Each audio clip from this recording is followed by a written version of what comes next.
Suite de la page numéro 5, suite des pourcentages. Pour l'instant, on a vu une chose importante qui est, par exemple, calculer 15% de 38 euros. Ça se fait en multipliant 15 sur 100 par 38.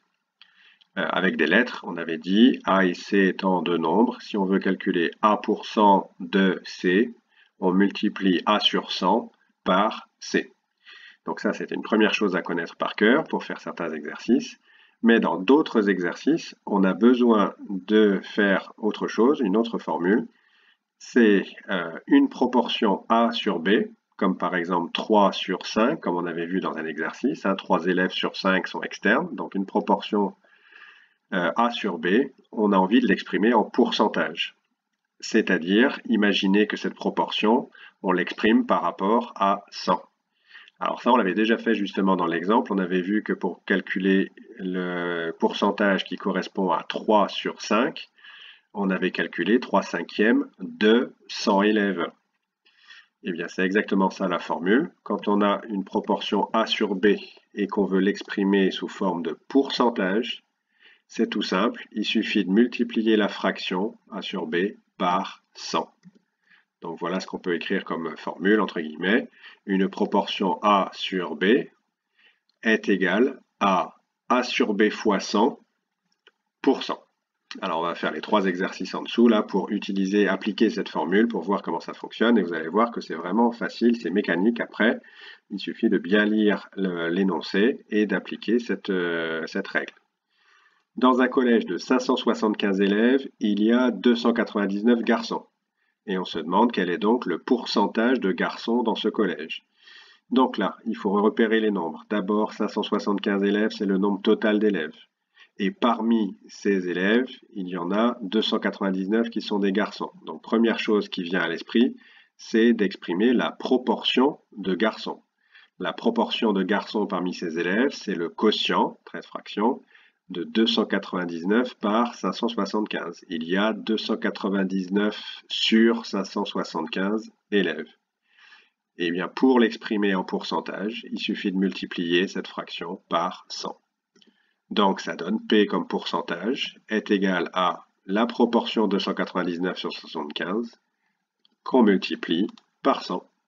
Et après, on prend la calculatrice, il n'y a plus qu'à calculer la division 299 divisé par 175 et on multiplie par 100. On trouve 0,52 fois 100 et pour multiplier par 100, on décale de 2 rangs vers la droite, donc ça fait 52.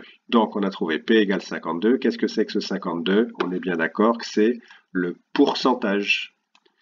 Donc, en faisant ce calcul, on ne trouve pas une fraction sur 100, ce nombre-là, dans la phrase réponse, on va écrire, dans ce collège, 52% des élèves sont des garçons.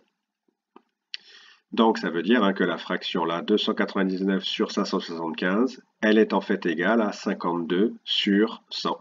Si on faisait un tableau de proportionnalité, nombre total d'élèves 575, parmi eux 299 garçons, et à côté, parmi 100 élèves, 52 garçons. Deuxième exercice, cette fois, donc il y a des nombres qui ne sont pas entiers, donc on ne va pas pouvoir parler de fractions, mais le principe est exactement le même. On a le prix de départ d'un livre, le prix initial qui était de 7,80 €, et on vous dit qu'avec une certaine carte de fidélité, on peut bénéficier de 39 centimes de remise. On demande quel est donc le pourcentage de remise qui a été effectué sur le prix de ce livre. Eh bien, en fait, la proportion de remise, elle est écrite dans l'énoncé. Elle est de 0,39 € pour un prix initial de 7,80 €. Donc, le pourcentage qu'on cherche, P, c'est égal à le quotient de la remise par le prix initial, qu'on multiplie par 100. Donc A sur B, ici, c'est 0,39 pour 7,80. Et ensuite, calculatrice, ça donne 0,05 qu'on multiplie par 100. Ça fait 5. Donc finalement, on a trouvé qu'il y avait 5% de remise. Dans le langage courant, on dit le magasin nous offre 5% de remise. Ça veut dire que la remise effectuée sur ce livre, elle est de 5% du prix initial. Elle représente 5% par rapport au prix initial. Donc ça veut dire que si un très beau livre coûtait 100 €, il y aurait une remise de 5 €. Dernier exercice qui est du même style, le même principe.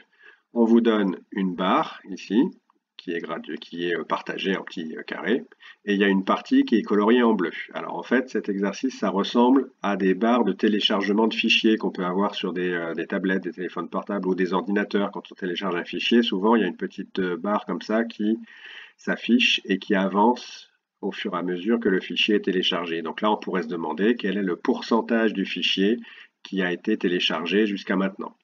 Donc pour ça, il faut d'abord regarder la proportion. Eh bien ça rappelle les fractions comme on voit dès la primaire.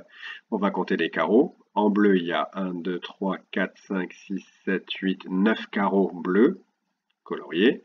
Sur un total, il faut bien compter le nombre total de carreaux. Ici, il y en a 9. Là, il y en a 6 en plus. 9 plus 6, ça fait 15. Donc, le pourcentage qu'on cherche, on commence par écrire la fraction coloriée qui est 9 pour 15, 9 sur 15. Et bien cette fraction, A sur B, 9 sur 15, on la multiplie par 100. Calculatrice, on tape 9 divisé par 15, ça donne 0,6. Donc il faut calculer 0,6 multiplié par 100.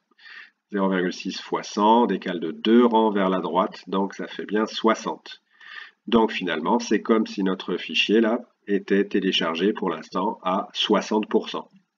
Phrase réponse, 60% de cette barre est coloriée en bleu. Donc si on imagine que là la barre était partagée en 100 petits morceaux, eh bien la partie bleue contiendrait 60 petits morceaux.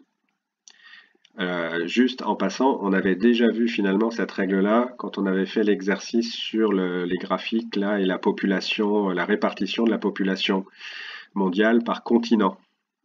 Si vous reprenez votre exercice, c'était le pays d'histoire géo.